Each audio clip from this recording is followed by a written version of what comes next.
Good afternoon. Welcome to doctor style. వేగంగా మారుతున్న కాలంతో పాటు ప్రయాణం, ఉరుకుల పరుగుల జీవితం. మనమేం తింటున్నామో, ఎలా ఉంటున్నామో పట్టించుకోకుండా కాలంతో పోటీ పడుతున్నాం. వెరసి కొత్త రోగాలకు ఊతమివ్వటం. ప్రస్తుతం ఈ మధ్య కాలంలో కొంతమంది వారికి తెలియకుండానే ఒక విచిత్రమైన వ్యాధి బారిన పడుతున్నారు. అది ఇరిటబుల్ బౌల్ సిండ్రోమ్. దీనికి తోడు అల్సర్స్, జీర్ణకోశ సమస్యలు కూడా అధికమవుతున్నాయి. ఐబిఎస్కు ప్రధాన కారణాలేంటి? జీవనశైలితో సమస్యలు వస్తాయా? హోమియోపతిలో ఎలాంటి చికిత్స ఉంది? ఇలాంటి మరిన్ని విషయాలను హోమియోకేర్ ఇంటర్నేషనల్ వైద్యులు డాక్టర్ కుముద్ గారిని అడిగి తెలుసుకుందాం. అలాగే మీరు కాల్ చేసిన నంబర్లు 0402331060 and 716. హలో డాక్టర్, ముందుగా చెప్పండి, అసలు ఐబిఎస్ అంటే ఏంటి, ఎలాంటి రీజన్స్ ఉంటాయి? సో ఈరోజు మనం చూసే కండిషన్స్లో ఇరిటబుల్ బోవెల్ సిండ్రోమ్ అనేది చాలా కామన్గా మనం చూస్తూ ఉంటాం. సో ఇరిటబుల్ బోవెల్ సిండ్రోమ్ అర్థం చేసుకోవడానికి బేసిక్గా మన బాడీలో ఎలాంటి సిస్టమ్ అనేది ఉంటుంది అది మనం ఫస్ట్ కొంచెం బ్రీఫ్గా అర్థం చేసుకుందాం. సో మన బాడీలో మల్టిపుల్ సిస్టమ్స్ అనేది ఉంటాయి. సిస్టమ్స్ అంటే అన్నీ ఏదైతే మన ఆర్గన్స్ ఉన్నాయో అవన్నీ కలెక్టివ్గా మన బాడీ లోపల అన్ని మల్టిపుల్ ఫంక్షన్స్ ఏదైతే ఉన్నాయో దానికి నార్మల్గా ఉంచడానికి డిఫరెంట్ సిస్టమ్స్ అనేది ఉంటాయి. అంటే గ్యాస్ట్రిక్ సిస్టమ్ ఉంటుంది, డైజెస్టివ్ సిస్టమ్ ఉంది, ఎక్స్క్రీటరీ సిస్టమ్ ఉన్నది, ఎండోక్రైన్ సిస్టమ్ ఉంది, మన లోకోమోటివ్ సిస్టమ్ అనేది ఉంది. సో ఇవన్నీ కూడా సిస్టమ్స్లో ఈరోజు ఒక మనం ఇంపార్టెంట్ సిస్టమ్ మనం డిస్కస్ చేసుకుందాం, మన డైజెస్టివ్ సిస్టమ్. సో మన డైజెస్టివ్ సిస్టమ్ అనేది మనం నోట్తోని కరెక్ట్గా మన ఇంటెస్టైన్స్ అంటే మనం ఫస్ట్ టైం ఫుడ్ ఏదైతే మన నోట్లో పెట్టుకుంటాం అప్పుడు సెలైవా అంటే ఏదైతే ఊమ్ అనేది జనరల్గా ఫుడ్తో పాటు మనకు అవైలబుల్ ఉంటుందో అక్కడి నుంచి మన డైజెషన్ ప్రాసెస్ అనేది స్టార్ట్ అవుతుంది. మన సెలైవాలో మన నోట్లో ఏదైతే మనం ఫుడ్ తీసుకునేటప్పుడు వాటర్ అనేది వస్తుందో దాంట్లో మల్టిపుల్ ఎంజైమ్స్ అనేది ఉంటాయి.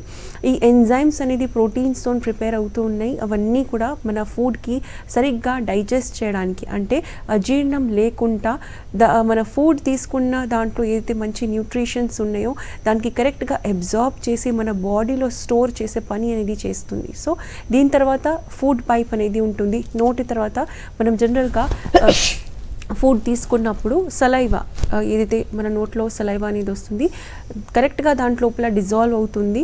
ఆ బోలస్ ఏదైతే ప్రిపేర్ అవుతుంది అది కరెక్ట్గా మన ఈసోఫేగస్ అంటే మన ఫుడ్ పైప్ వల్ల మన స్టమక్లో వెళ్తుంది. మళ్ళీ అగైన్ స్టమక్ లోపల యాసిడ్ కొన్ని మన బాడీలో ఉంటాయి, మన స్టమక్ లోపల ఉంటాయి. దానికి జనరల్గా స్పెషల్గా ఏదైతే యాసిడ్ ఎక్కువగా ఉంటుందో హైడ్రోక్లోరిక్ యాసిడ్ అనేది అంటూ ఉంటాము. ఈ యాసిడ్స్ అనేది మన ఫుడ్ మనం ఏదైతే తీసుకున్నామో ఏదైతే మనం ఆహారం తీసుకుంటామో అది కరెక్ట్గా దాని లోపల అట్లీస్ట్ ఒక 1 to 2 hours వరకు ప్రాసెస్ అనేది చేస్తుంది. చిన్న చిన్న పార్టికల్స్లో బ్రేక్ డౌన్ అనేది చేస్తున్నది. మనం ఏదైతే ఫుడ్ తీసుకుంటాం దాంట్లోపల ప్రోటీన్ మరి కార్బోహైడ్రేట్స్ మరి విటమిన్స్ అవన్నీ కూడా ఉంటాయి. అన్నిటికీ డైజెస్ట్ చేయడానికి సెపరేట్గా గ్యాస్ట్రిక్ జ్యూసెస్ అనేది ఉంటుంది. దీంట్లో ఫస్ట్ యాసిడ్ అనేది రిలీజ్ అవుతుంది. దాని తర్వాత కరెక్ట్గా అది ఒక 2 to 3 hours మంచిగా ప్రాసెస్ అయిన తర్వాత ఫర్దర్గా ఇంటెస్టైన్స్లో వెళ్తున్నది. ఇంటెస్టైన్స్ అనేది మన లాస్ట్ అనేది మనం చెప్పుకోవచ్చు మన డైజెస్టివ్ ట్రాక్ లోపల. సో ఇంటెస్టైన్స్ లోపల మూవ్మెంట్ అనేది ఉంటుంది. మన స్టమక్ లోపల అంటే కడుపు లోపల ఏదైతే ఫుడ్ అనేది డైజెస్ట్ అనేది అది అయింది అది కరెక్ట్గా దానికి న్యూట్రిషన్కి 100% ఫైనల్గా మన బాడీలో స్టోర్ చేయడానికి ఇంటెస్టైన్స్ అనేది వర్క్ చేస్తుంది. ఇంటెస్టైన్స్ అనేది వర్క్ ఎలా చేస్తుందంటే జనరల్గా మూవ్మెంట్ అనేది ఉంటుంది ఇంటెస్టైన్స్కి. దానికి మనం పెరిస్టాల్టిక్ మూవ్మెంట్ అనేది అంటూ ఉంటాం. ఈ పెరిస్టాల్టిక్ మూవ్మెంట్తోని ఫుడ్ అనేది ముందరికి ఫ్రంట్గా ఏమంటారు జనరల్గా ఇంకా ఫర్దర్గా వెళ్తుంది. అండ్ లాస్ట్లో అది ఎక్స్క్రీటరీ సిస్టంలో వెళ్ళి ఏదైతే వేస్ట్ ప్రోడక్ట్స్ ఉంది అది మన బాడీలోకి మల ద్వారం వల్ల అది బయటికి అనేది జనరల్గా ఎక్స్క్రీట్ అనేది చేస్తున్నది. ఇది కరెక్ట్గా చెప్పాలంటే మన డైజెస్టివ్ సిస్టమ్ అనేది పూర్తిగా ఇలా వర్క్ అనేది చేస్తున్నది. కాకపోతే ఈ ఇరిటబుల్ బోవెల్ సిండ్రోమ్ అనేది కరెక్ట్గా మనం ఎక్కడ అర్థం చేసుకోవాలంటే ఏదైతే మన ఇంటెస్టైన్స్ ఉంటాయో దానికి మనం మెడికల్ టర్మ్స్లో బావెల్ అనేది అంటూ ఉంటాము.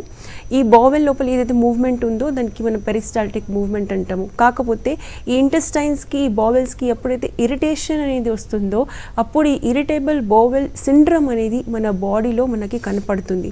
దీనికి లక్షణాలు ఎలా ఉంటాయి అంటే జనరల్గా ఇరిటబుల్ బోవెల్ సిండ్రోమ్ లోపల మీకు మళ్ళీ స్టూల్ పాస్ అంటే మోషన్ పాస్ చేయాల్సి వస్తుంది.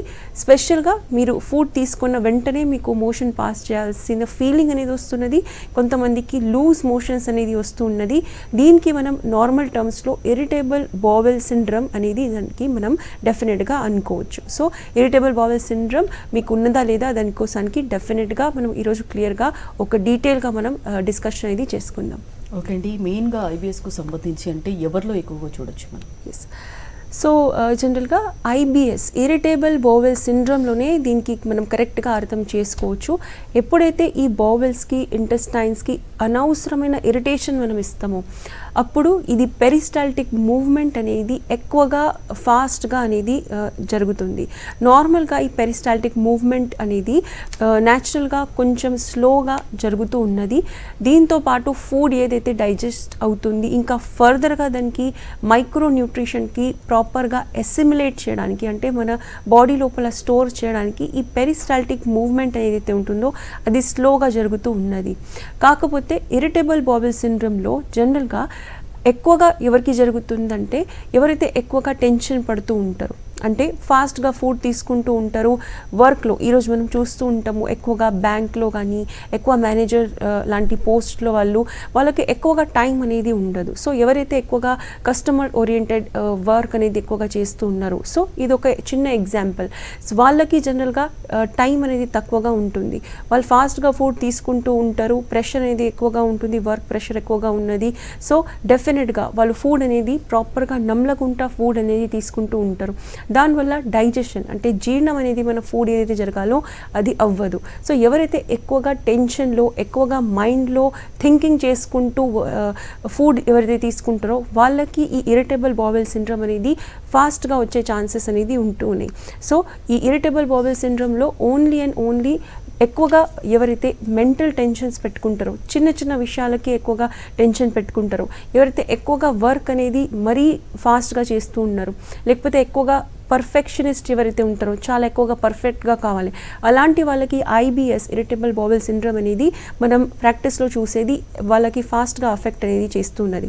సెకండ్ అనేది ఎవరికి ఇరిటేబుల్ బోవెల్ సిండ్రోమ్ ఎక్కువగా ఎఫెక్ట్ చేస్తుందంటే ఎవరైతే అనవసరంగా హెవీ స్పైసీ ఫుడ్స్ అనేది తీసుకుంటారు. అందుకంటే స్పైసీ ఫుడ్స్ అనేది మన బోవెల్స్కి ఇరిటేట్ అనేది చేస్తున్నది. సో సెకండ్ ఇంపార్టెంట్ రీజన్ అనేది ఐబిఎస్ రావడానికి ఓన్లీ మెంటల్ టెన్షన్స్ మాత్రమే కాదు, సెకండ్ రీజన్లో చాలా ఇంపార్టెంట్ ఉంటుంది అన్హెల్దీ ఫుడ్ తీసుకోవడం అండ్ ఎక్కువగా హెవీ మసాలాస్ కానీ స్పైసీ ఫుడ్ ఎవరైతే తీసుకుంటారో వాళ్ళకి ఐబిఎస్ అనేది వచ్చే ఛాన్సెస్ అనేది ఎక్కువగా ఉంటాయి. సో ఇవి రెండు కేసెస్లో సిమ్టమ్స్ అనేది మనం మోర్ ఆర్ లెస్ సిమిలర్ అనేది మనం చూస్తూ ఉంటాము. మీకు తినంగానే వెంటనే మోషన్ పాస్ చేయాల్సిన అవసరం వస్తున్నది అండ్ మీరు ఫాస్ట్గా తింటున్నారు, ఫుడ్ తీసుకున్న తర్వాత కూడా మీకు జనరల్గా కడుపులో మంట లాంటివి జరుగుతున్నది. ఇవన్నీ కూడా మనకు ఐబిఎస్ ఉండే లక్షణాలు డెఫినెట్గా మీరు అనుకోవచ్చు. ఓకే అండి, ఇన్ కేస్ ఐబిఎస్ను నెగ్లెక్ట్ చేస్తే అంటే ఎలాంటి కాంప్లికేషన్స్ ఉంటాయి? ఎస్, సో జనరల్గా ఐబిఎస్లో ఎక్కువగా జరిగేది ఇరిటేబుల్ బోవెల్ సిండ్రోమ్లో ఇరిటేషన్ అనేది జరుగుతుంది కాబట్టి ఎక్కువగా మీకు స్టమక్లో పెయిన్ రావడం, అంటే ఫుడ్ తీసుకోగానే వెంటనే మీకు స్టమక్లో పెయిన్ రావడం, మీకు వెంటనే మోషన్ పాస్ చేయడం, కొంతమందికి more than 5 to 10 times daily 5 to 10 times అనేది మోషన్ పాస్ చేయాల్సి వస్తుంది. దట్టు అది చాలా ఎక్కువగా లూజ్ మోషన్స్ అనేది ఉంటాయి. సో అలాంటి కేసెస్లో ఎవరైతే దీనికి నెగ్లెక్ట్ అనేది చేస్తున్నారో, చాలామంది ఎవరికైతే 5 times 4 times అనేది మోషన్ వెళ్తున్నారో వాళ్ళు దీనికి నార్మల్ అనుకొని దీనికి ట్రీట్మెంట్ లేకుండా అలాగే డాక్టర్ దగ్గర వెళ్ళకుండా అలాగే లైఫ్ కంటిన్యూ చేస్తూ ఉంటారు. అలాంటి వాళ్ళకి కొంతకాలం తర్వాత ఒక 2 years 3 years ఇలాగే సపోజ్ వాళ్ళు మెడిసిన్స్ లేకుండా మేనేజ్మెంట్ లేకుండా డాక్టర్ సలహా లేకుండా దీనికి అవాయిడ్ చేసి ఎలాంటి మెడిసిన్స్ లేకుండా ఉంటే చాలా లాంగ్ టర్మ్ తర్వాత వాళ్ళకు వెయిట్ లాస్ వచ్చే ఛాన్సెస్ అనేది ఎక్కువగా ఉంటుంది. బికాస్ వాళ్ళు ఏదైతే ఎక్కువగా ఫుడ్ తీసుకుంటున్నారో అది 50 to 60% అన్డైజెస్టెడ్, అంటే అజీర్ణం అయ్యి అది జస్ట్ ఎక్స్క్రీట్ అవుతుంది, వేస్ట్ ప్రోడక్ట్ లాగా మోషన్స్లో వెళ్ళిపోతుంది. ఆ విటమిన్స్ ఏదైతే ఫుడ్లో మనకు తీసుకున్న తర్వాత బాడీలో స్టోర్ అవ్వాలి అది అవ్వట్లేదు. సో ఫస్ట్ కాంప్లికేషన్ వచ్చేసి వెయిట్ లాస్ అనేది అవుతుంది. సెకండ్ వచ్చేసి నీరసం, ఎక్కువగా బ్లడ్ లాస్ అవ్వడం, అంటే బ్లడ్ పర్సంటేజ్ తగ్గిపోవడం, దానివల్ల వీక్నెస్ రావడం. ఇవన్నీ కూడా ఐబిఎస్కి మీరు ఎక్కువ కాలం వరకు ట్రీట్మెంట్ తీసుకోకుండా లేకపోతే దానికి కరెక్ట్గా మేనేజ్మెంట్ చేయకుండా మీరు అలాగే వదిలిపెట్టేస్తే డెఫినెట్గా మీకు వెయిట్ లాస్, ఎనీమియా, వీక్నెస్ ఇలాంటి సైడ్ ఎఫెక్ట్స్ అనేది డెఫినెట్గా ఉంటాయి. ఓకే అండి, ఐబిఎస్కు అంటే ప్రత్యేకంగా హోమియోపతిలో ఎలాంటి ట్రీట్మెంట్స్ ఉన్నాయి? సో ఐబిఎస్కి మనం అర్థం చేసుకున్నాము, ఈ ఎవరికి వస్తుంది, ముఖ్యంగా ఎవరైతే ఎక్కువగా మెంటల్ టెన్షన్స్ పెట్టుకుంటారో, వర్క్ అనేది ఎక్కువగా ఫాస్ట్గా చేస్తారో వాళ్ళకి ఇరిటబుల్ బౌవెల్ సిండ్రోమ్ అనేది ఎక్కువగా ఉంటుంది. సో ఫస్ట్ థింగ్, మన హోమియోపతిలో దీనికి ఎలాంటి ట్రీట్మెంట్ అనేది ఉంటుంది. హోమియోపతిలో స్పెషల్గా మన హోమియోకే ఇంటర్నేషనల్లో మనం మంచిగా ఒక హిస్టరీ తీసుకున్న తర్వాత కాన్స్టిట్యూషనల్ ట్రీట్మెంట్ అనేది మనం ఒక ట్రీట్మెంట్ అనేది ఇస్తున్నాం.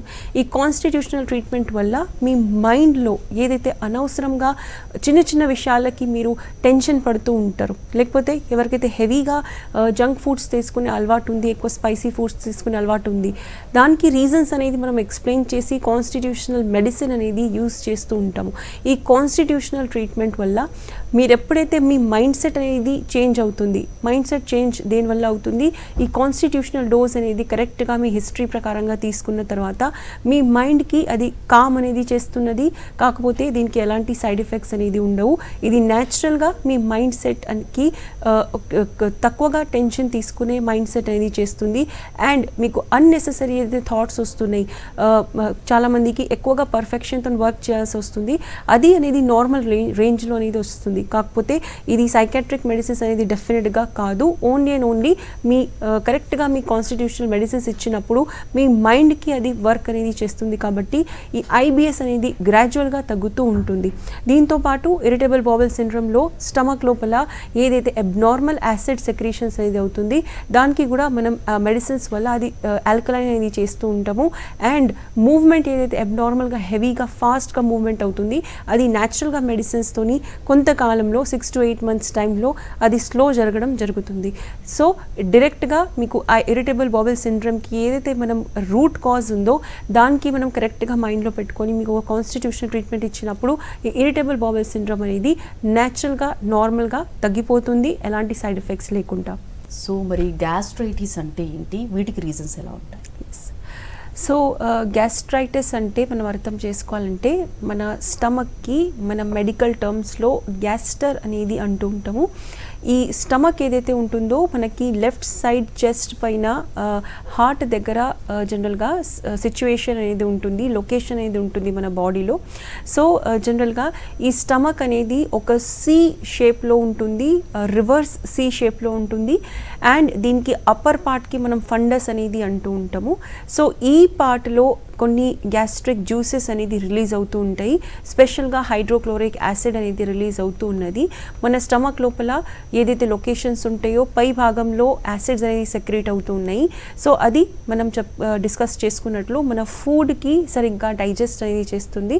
ఫస్ట్ పార్ట్ ఏదైతే ఉంటుంది మన డైజెషన్లో 1.5 hours 1.5 hour వరకు ఈ హైడ్రోక్లోరిక్ యాసిడ్ అనేది మనం తీసుకున్న ఫుడ్కి జనరల్గా బ్రేక్ డౌన్ అనేది చేస్తున్నది. కాకపోతే ఎప్పుడైతే ఈ గ్యాస్టర్లో ఈ స్టమక్లో ఈ భాగంలో స్పెషల్గా ఎప్పుడైతే వాపు అనేది వస్తున్నది ఆ కండిషన్కి మనం గ్యాస్ట్రైటిస్ అనేది అంటూ ఉంటాం. సో ఎప్పటికైనా కూడా స్టమక్ లోపల మన కడుపు లోపల ఇన్ఫ్లమేషన్ అంటే స్వెల్లింగ్ అనేది వస్తుంది. దానివల్ల హైడ్రోక్లోరిక్ యాసిడ్ అంటే యాసిడ్ సెక్రీషన్స్ అనేది ఎక్కువగా జరుగుతుంది. బికాస్ ఏదైతే స్టమక్ లైనింగ్ ఉంది దాంట్లోపల సెల్స్ అనేది ఉంటాయి, ఆ సెల్స్ లోపల డైజెస్టివ్ జ్యూసెస్ అనేది సెక్రేట్ అవుతూ ఉంటాయి. ఎప్పుడైతే ఈ భాగంలో ఇన్ఫ్లమేషన్ అంటే వాపు అనేది ఉంటుంది, ఈ న్యాచురల్ ప్రాసెస్ అనేది 10 times ఫాస్టర్ అయిపోతుంది. అండ్ ఈ ప్రాబ్లంకి మనం గ్యాస్ట్రైటిస్ అనేది అంటూ ఉంటాం. సో గ్యాస్ట్రైటిస్లో లక్షణాలు ఎలా ఉంటాయి, ఎవరికి వస్తుంది, ఎవరైతే ఎక్కువగా అన్హెల్దీ ఫుడ్స్ తీసుకుంటారు, అగైన్ ఐబిఎస్ లాగా ఎవరైతే ఎక్కువగా టెన్షన్స్ పడుతూ ఉంటారు, ఎవరైతే ఫాస్ట్గా ఫుడ్ తీసుకుంటారో వాళ్ళకు గ్యాస్ట్రైటిస్ వచ్చే ఛాన్సెస్ అనేది ఎక్కువగా ఉంటాయి. కాకపోతే లక్షణాలు అనేది జనరల్గా హైపర్ యాసిడిటీ రావడం, కొంతమందికి నార్మల్గా 365 days 24 hours మంట అనేది ఉంటుంది, ఛాతీలో మంట అనేది కంప్లైంట్ చేస్తూ ఉంటారు. సో అలాంటి వాళ్ళకి మైల్డ్ టు మేజర్ కేస్ అనేది గ్యాస్ట్రైటిస్ది ఉంటుంది. అలాంటి వాళ్ళు ఎండోస్కోపీ చేసినప్పుడు యాంట్రల్ గ్యాస్ట్రైటిస్ అనేది డెఫినెట్గా వాళ్ళకి కంపల్సరీ ఈ రిపోర్ట్లో అనేది వస్తూ ఉన్నది. సో ఈ గ్యాస్ట్రైటిస్లో ఎగ్జాక్ట్గా ఏం జరుగుతుందంటే హైడ్రోక్లోరిక్ యాసిడ్ అనేది సెక్రీషన్ ఎక్కువ జరగడం వల్ల ఫుడ్ లోపల యాసిడ్స్ అనేది ఎక్కువగా కలుస్తున్నది. అండ్ ఫుడ్ ఏదైతే మన స్టమక్లో ఉంటుంది అది యాసిడిక్ అనేది అయిపోతుంది. ఓకే అండి, కాలర్ కూడా లైన్లో ఉన్నారు. హలో హలో, మాట్లాడండి, మీ సమస్యను చెప్పండి. మేడం నమస్తే మేడం. సార్ నమస్తే, మీ ప్రాబ్లం చెప్పండి. నేను ulcerative colitis patient madam. Okay sir. అది 4 years బట్టి మెడిసిన్ వాడుతున్నాను. ఓకే. ప్రస్తుతానికైతే హెల్త్ కండిషన్ అయితే బాగానే ఉంది. Okay sir. వెయిట్ విషయంలో కానీ మరి డైజెషన్ విషయంలో కానీ అన్ని బాగానే ఉన్నాయి. రైట్. మరి మంత్లీ వన్స్ హెచ్బి కూడా టెస్ట్ చేయించుకుంటున్నాను, బాగానే ఉంటుంది, 13-14 ఉంటుంది. ఓకే. మరి కొలనోస్కోపీ అప్పుడే చేసాం, 4 years ముందు చేసాం. దాన్ని బట్టి డయాగ్నోస్ చేసి ఇది అల్సరేటివ్ కొలైటిస్ అని చెప్పారండి. రైట్. ఒక 1 year అల్లోపతి వాడాను, తర్వాత 3 years నుంచి హోమియో తీసుకుంటున్నానండి. Okay sir. అది ఫర్దర్ ట్రీట్మెంట్ ఇంకా ఏమైనా చేయమంటారా, లేకపోతే కొలనోస్కోపీ చేయమంటారా, దానికి ఇంకేమైనా బెటర్ ట్రీట్మెంట్ ఏమైనా చెప్తారని చేస్తున్నాను. సార్ మీరు ప్రెసెంట్గా మీకు అల్సరేటివ్ కొలైటిస్లో ఉన్న సిమ్టమ్స్ ఏమైనా ఉన్నాయా? సిమ్టమ్స్ అంటే అప్పుడు అది మెడిసిన్ వాడకముందు మాత్రం ఇప్పుడు మీ ప్రోగ్రామ్ చూసినట్టు ఏంటంటే ఐబిఎస్ గురించి చెప్పినట్టుగానే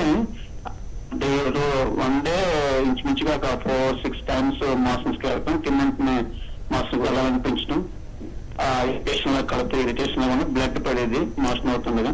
రైట్. పెయిన్ వచ్చేది, ఇవన్నీ ఉండేవి. తర్వాత మామూలు జనరల్ గా ట్రీట్మెంట్ చేశారు. తర్వాత డాక్టర్ డౌట్ వచ్చి కొలనోస్కోపీకి రిఫర్ చేశారు, కొలనోస్కోపీ చేశారు. అప్పుడు తేలింది అనమాట ఈ విషయం. Okay sir. సో ప్రెసెంట్గా మీకు ఎలాంటి లక్షణాలు లేవు అల్సరేటివ్ కొలైటిస్ వల్ల? ప్రస్తుతానికైతే లేదని, కాకపోతే మెడిసిన్ మాత్రం కంటిన్యూ చేస్తున్నానండి. Okay sir. మధ్యన మెడిసిన్ బ్రేక్ ఏమైనా ఇస్తున్నారా? బ్రేక్ చేసినప్పుడు ఏమైనా ఇబ్బంది అవుతుందా? బ్రేక్ చేసినప్పుడు అంటే మరి నేను ఇంతవరకు 1 or 2 days మాత్రం బ్రేక్ ఇస్తాను, అప్పుడు ప్రాబ్లం ఏం కనిపించట్లేదు. ఓకే సార్, నేను మీకు ఆన్సర్ ఇస్తాను సార్, కరెక్ట్ అయిన ఆన్సర్ నేను మీకు ఇస్తాను సార్. సో కాలర్ గారు అడిగింది 4 years నుంచి అల్సరేటివ్ కోలైటిస్ అని ఒక గ్యాస్ట్రిక్ ప్రాబ్లం అనేది ఉంటుంది. సో జనరల్గా ఈ అల్సరేటివ్ కోలైటిస్ గురించి మనం కొంచెం డిస్కస్ చేసుకుందాం. ఏదైతే మనం ఐబిఎస్లో డిస్కస్ చేసుకున్నామో సేమ్ అలాగనే మన బోవెల్స్ లోపల అంటే ఇంటెస్టైన్స్ ఏదైతే ఉంటాయో దాంట్ లోపల ఎప్పుడైతే అల్సర్స్ ఏదైతే అవుతుందో దానికి మనం అల్సరేటివ్ కోలైటిస్ అనేది అంటూ ఉంటాం. సో అల్సరేటివ్ కోలైటిస్ మీకు ఉన్నదా లేదా తెలుసుకోవాలంటే మీకు సిమ్టమ్స్ వచ్చేసి ఐబిఎస్ లాగానే మోషన్ అనేది 4 to 5 times లేకపోతే డైలీ 4-5 times కంటే ఎక్కువగా మీరు పాస్ చేస్తున్నారు, లూజ్ స్టూల్స్ వస్తున్నాయి, భోజనం చేయగానే వెంటనే మీకు మోషన్ పాస్ చేయాల్సి వస్తుంది. కాకపోతే ఇది కోలనోస్కోపీ చేసినప్పుడు మాత్రమే మీకు లోపల అల్సరేటివ్ కోలైటిస్ ఉన్నది అని అర్థమవుతుంది. ప్లస్ ఇంకొక లక్షణం ఉంటుంది, మీరు మోషన్ పాస్ చేసినప్పుడు మీకు బ్లడ్ అనేది పడుతూ ఉన్నది. ఇవన్నీ లక్షణాలు ఉంటే మీకు అల్సరేటివ్ కోలైటిస్ వచ్చే ఛాన్సెస్ ఉన్నాయి అని మీరు అర్థం చేసుకోవచ్చు. కోలనోస్కోపీ వల్ల మీకు అర్థమవుతుంది కరెక్ట్గా అది ఏం ప్రాబ్లం ఉన్నది. సో కాలర్ గారు అడిగింది మెడిసిన్స్ వాడాలా వద్దా? 1 year అలోపతి యూస్ చేశారు, 3 years నుంచి హోమియో వాడుతున్నారు, ప్రెజెంట్గా లక్షణాలు ఏం లేవు, బ్రేక్ అనేది ఇవ్వలేదు, ఫర్దర్గా ఏం ట్రీట్మెంట్ యూస్ చేయాలి? సార్ నేను మీకు ఒక ఆన్సర్ ఇస్తాను దీనికి. మీరు ప్రెజెంట్గా ఒక స్టేబుల్ కండిషన్లో ఉన్నారు, మీకు ఎలాంటి ఇబ్బంది లేదు అంటే మీరు యూస్ చేసే మెడిసిన్స్కి గ్రాడ్యువల్గా పవర్లో లేకపోతే ఫ్రీక్వెన్సీలో తగ్గించుకుంటూ మీరు నెమ్మదిగా ఈ మెడిసిన్ స్టాప్ డెఫినెట్గా చేసుకోవచ్చు. కాకపోతే డయట్ అనేది మీరు మేనేజ్ చేసుకుంటూ ఉండాలి, మీకు ఎలాంటి ప్రాబ్లమ్స్ అనేది ఉండదు. లాస్ట్లీ కోలోనోస్కోపీ ఒక 6 months తర్వాత మీరు డెఫినెట్గా చేయించుకోండి. ఏం ప్రాబ్లమ్స్ లేవంటే మీరు కంప్లీట్గా నార్మల్ అయిపోయారు, మెడిసిన్స్ మీరు స్టాప్ చేసుకోవచ్చు. ఓకే అండి, నెక్స్ట్ కాలర్ కూడా లైన్లో ఉన్నారు. సంజయ్ మహారాష్ట్ర నుంచి మాట్లాడండి, మీ సమస్యను చెప్పండి. Good afternoon ma'am. సార్ నమస్తే, గుడ్ ఆఫ్టర్నూన్, చెప్పండి సార్. సార్ మ్యామ్ మేము మహారాష్ట్ర నుంచి మాట్లాడుతున్నాం మ్యామ్. వచ్చా సార్, చెప్పండి. మ్యామ్ నాకు అల్సర్ ఉంది 4-5 years నుండి. కడుపులో ఉందా? అవును మేడం, కడుపులో ఉంది, ఛాతీ అంతా నొప్పి మంట ఉంటుంది మేడం. మీ ఏజ్ ఎంత సార్? 30 మేడం, 30 సంవత్సరాలు. 30. ఓకే. ప్లస్ ఇప్పుడు ఈ మధ్యలో పైల్స్ కూడా తయారైనాయి మేడం, బ్లీడింగ్ అవుతుంది మోషన్స్కి వెళ్ళినప్పుడు. సార్ మీరు వెజిటేరియనా నాన్ వెజిటేరియనా? 2 మేడం, కానీ నాన్ వెజ్ చాలా తక్కువ మేడం. ఓకే. ఒకేషనల్లీ వెజ్ ఎక్కువ. మీరు ఒకేషనల్లీ తీసుకుంటున్నారు, అయినప్పటికీ మీకు ఇవన్నీ ప్రాబ్లమ్స్ కంటిన్యూ అవుతున్నాయా? కంటిన్యూ అవుతుంది మేడం. కడుపు నొప్పి ఉంటుంది, కడుపులో మంట, పచ్చిమిర్చి తినలేకపోతున్నా మేడం, పచ్చిమిర్చి తింటే చాలా మంట ఉంటుంది మేడం. రైట్. మెడికేషన్స్ వాడుతున్నారా వాడతలేరా సార్ మీరు? అల్సర్ సంబంధించిన మెడిసిన్స్ వాడుతా ఉన్నా మేడం. పైల్స్ కి ఏం వాడతలేరు? పైల్స్ అంటే నేను ఫుడ్ లో కంట్రోల్ చేస్తున్నాను. రైట్. వాటర్ తక్కువగా తీసుకుంటారా మీరు? అవును మేడం, వాటర్ కొంచెం తక్కువ మోతాదు. మొదటి నుంచే తక్కువ. ఓకే సార్, నేను మీకు ఆన్సర్ ఇస్తాను. సో కాలర్ గారు అడిగింది 30 years ఆఫ్ ఏజ్ ఉన్నది, ఒక కొంతకాలం నుంచి స్టమక్ లోపల కడుపు లోపల అల్సర్స్ అనేది ఉన్నాయి, ఛాతీలో మంటగా ఉంటుంది. మనం డిస్కస్ చేసుకున్నట్లు ఈ గ్యాస్ట్రిక్ ప్రాబ్లమ్స్ లోపల ఎక్కువగా స్పైసీ ఫుడ్ తీసుకున్నప్పుడు ఈ ప్రాబ్లమ్స్ అనేది ఎక్కువగా అవుతాయి. సో సేమ్ లక్షణాలు అనేది ఉన్నాయి. మెడిసిన్స్ యూస్ చేస్తున్నారు, నాన్ వెజ్ ఒకేషనల్గా తీసుకుంటారు, అయినప్పటికీ కూడా ఈ అల్సర్ ఏదైతే ఉందో స్టమక్లో అది ఇబ్బందిగా ఉంటుంది. వాటర్ తక్కువగా తీసుకుంటారు. సో దీంట్లోపల మెడిసిన్స్తో పాటు మేనేజ్మెంట్ చాలా చాలా ఇంపార్టెంట్. మీరు first of all water intake అనేది ఎంటీ స్టమక్ ఎక్కువగా తీసుకోండి. అంటే మార్నింగ్ లేవంగానే మీరు వాటర్ ఇంటేక్ అనేది ఎక్కువగా తీసుకోవాలి. చల్లగా తీసుకుంటారా, హాట్ వాటర్ తీసుకుంటారా, నార్మల్ రూమ్ టెంపరేచర్ ఉన్న వాటర్ తీసుకోండి. ఎక్కువగా హాట్ ఉండొద్దు, మరీ చల్లగా ఉండొద్దు. దీంతో మీ స్టమక్ లోపల ఏదైతే యాసిడ్ ఎక్కువగా రిలీజ్ అవుతున్నాయో అది కొంచెం డైల్యూట్ అనేది అవుతుంది. సో మీకు ఏదైతే ఛాతీలో మంట ఉందో స్టమక్ అల్సర్ వల్ల అది తగ్గుతుంది. ప్లస్ కంపల్సరీ మీరు పాసిబుల్ ఉంటే నాన్ వెజ్ అనేది ఒకేషనల్గా తీసుకుంటున్నారు, అది మరీ స్టాప్ చేసేస్తే పర్మనెంట్గా మీకు అల్సర్స్ అండ్ పైల్స్ ఇవి రెండు కూడా తగ్గిపోతుంది. మీ ఫుడ్ లోపల ఫైబర్ ఫుడ్ అనేది ఎక్కువగా తీసుకోండి. ఫైబర్ ఫుడ్ అంటే ఏంటిది, ఎక్కువగా ఫ్రూట్స్ అండ్ ఎక్కువగా వెజిటబుల్స్, పచ్చి వెజిటబుల్స్ ఎక్కువగా తీసుకోండి. ఇవి చేసుకుంటూ మీరు పులుపు అనేది కంపల్సరీ ఇప్పుడు బంద్ చేయాల్సి ఉంటుంది ఈ స్టేజ్కి. సో డెఫినెట్గా మెడిసిన్స్ వాడుతూ ఈ మేనేజ్మెంట్ చేస్తే మీకు ఈ ప్రాబ్లమ్స్ రివర్స్ అయ్యే ఛాన్సెస్ డెఫినెట్గా ఉన్నాయి. ఓకే అండి, మెయిన్గా అల్సర్స్కి సంబంధించి అంటే అంటే ఇందాక మీరు స్టమక్లో అన్నారు కదా, ఇంకెక్కడ ఉండొచ్చు? ఎస్, సో జనరల్గా అల్సర్స్ అనేది ఎప్పటికైనా కూడా ఎప్పుడైతే మన స్కిన్ లోపల మన స్కిన్ అనేది దానికి గ్రూవింగ్ అంటే స్కిన్ నార్మల్ స్కిన్కి రిమూవ్ చేసేస్తుంది, న్యాచురల్గా మన బాడీలో జరుగుతుంది ఆ ప్రాసెస్ అనేది. అది ఎక్కువగా అయినప్పుడు దాంట్లోపల ఒక హోల్ అయిపోతుంది, బ్లడ్ వచ్చే ఛాన్సెస్ ఉంటుంది, స్కిన్ది ఫస్ట్ 2 layers ఏదైతే ఉంటాయో అది కంప్లీట్గా రిమూవ్ అయిపోతుంది. సో ఎప్పుడైనా కూడా ఇలాంటి కండిషన్ ఉంటుంది, మనం దానికి స్కిన్ అల్సర్ అనేది అంటాం. ఎక్కడెక్కడైతే మన బాడీలో స్కిన్ ఉంది, స్టమక్ లోపల అవుతుంది, ఈవెన్ ఇంటెస్టైన్స్లో కూడా అవుతుంది, నోట్లో అవుతుంది, మన ఫుడ్ పైప్లో కూడా వచ్చే ఛాన్సెస్ అనేది ఉంటుంది. ఈ 4 to 5 లొకేషన్స్లో మనకు అల్సర్ అనేది వచ్చే ఛాన్సెస్ ఉంటుంది. స్టమక్లో ఉన్నదంటే మనం దానికి స్టమక్ అల్సర్స్ అంటాము. స్టమక్ అల్సర్స్ జనరల్గా గ్యాస్ట్రైటిస్ తోని స్టార్ట్ అవుతుంది, దాని తర్వాత అది అల్సర్లో ఫామ్ అవుతుంది. సో ఎప్పుడైతే మీకు యాసిడిటీ కానీ గ్యాస్ హైపర్గా ఉన్నది, మరీ మీకు ఛాతీలో మంట ఉన్నదంటే మీరు వెంటనే ఫస్ట్ డాక్టర్ దగ్గర వెళ్ళి ఎండోస్కోపీ కంపల్సరీ చేయించుకోవాలి.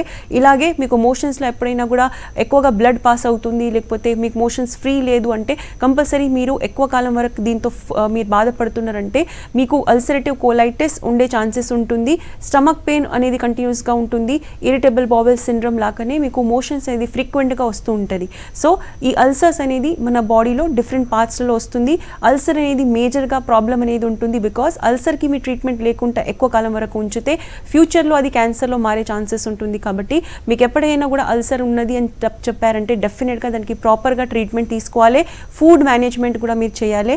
ఇవన్నీ చేసుకుంటూ మీకు ఈ అల్సర్స్ అనేది స్టమక్ అయినా సరే బౌవెల్స్లో అయినా సరే అది క్లియర్ అయ్యే ఛాన్సెస్ డెఫినెట్గా ఉంటుంది. ఓకే అండి, ఐబిఎస్ గురించి, గ్యాస్ట్రైటిస్ గురించి, అలాగే అల్సర్స్ గురించి చాలా డీటెయిల్గా ఎక్స్ప్లెయిన్ చేశారండి. Thank you. ఇది బట్టి doctors time. Next news updates ఉంటాయి. Stay tune to Sakshi.